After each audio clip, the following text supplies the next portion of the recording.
Hola amigos, hoy hablaremos de cómo se denominan los nombres de los meses en catalán.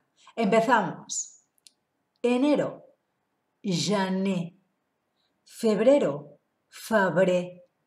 Marzo, març. Abril, abril. Mayo, maig. Junio, juny. Julio, juliol. Agosto, agost. Septiembre, setembre. Octubre, octubre.